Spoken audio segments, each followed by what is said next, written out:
আসসালামু আলাইকুম বন্ধুরা, একটা নতুন ভিডিও নিয়ে চলে আসলাম।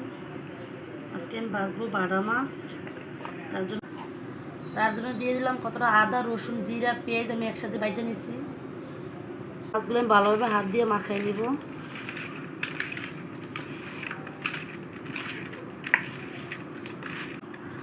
মাছগুলো আমার ভালোভাবে মাখানো হয়ে গেছে। এখন মাছটা আমি 10 মিনিটের জন্য রেস্টে রেখে দেব।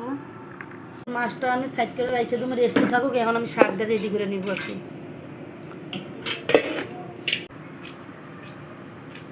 শাকগুলো সব কাটা শেষ। এখন শাকগুলো আমি চুলায় বসাই দেব। তো শাকটা এখন আমি চুলায় বসাই দিলাম,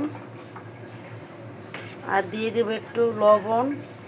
লবণটা আমি কমই দিলাম, পরে চেক করে দিব। আর এখন দিয়ে দেব কাঁচামরিচ, কিছুটা পেঁয়াজ। তো বন্ধুরা, শাকটা আমি একটু উল্টাই দিব। আর শাক অবশ্যই আপনার ডাইকা দিবেন না, ডাইকা দিলে শাকের কালার নষ্ট হয়ে যায়। শাকের কালার যদি আপনি একদম লাল রাখতে চান আর সবুজ শাকের কালার সবুজ রাখতে চান, তাহলে অবশ্যই শাক দেখা যাইব না। তো বন্ধুরা, আমি আবার এই ফাঁকে একটা বেগুন ভাইজা নিছি। আমার বাচ্চা বেগুন খাইতে পছন্দ করে, তাই একটা বেগুন 3 ভাগ হয়েছে। এখন তো বন্ধুরা, শাকটার একটু পানি রয়ে গেছে, পানিটা শুকাইলে শাকটা বাগার দিয়ে দেবো। তো বেগুন বাজার করে রাতে মাছটা ভাইজা নিব আমি।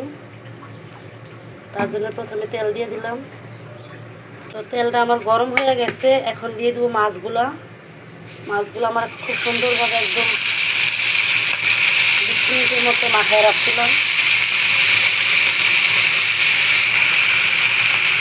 একটা কড়াইতে আমি দিয়ে দিচ্ছি রসুন কুচি, আর দিয়ে দেবো কিছুটা পেঁয়াজ কুচি আমার শাকটা বাগারের জন্য। দিয়ে দেবো তেল। মাছটা এক পাশ ভাজা হয়ে গেছে, এখন উল্টে অন্য পাশ করে দেবো।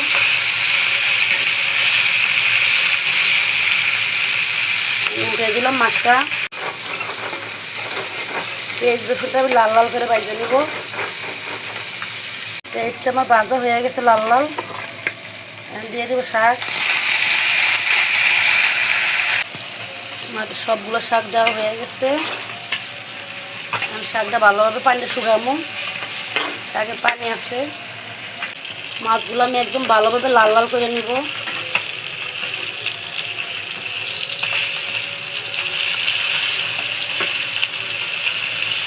মশমশা করে ভাজা নেব মাছটা।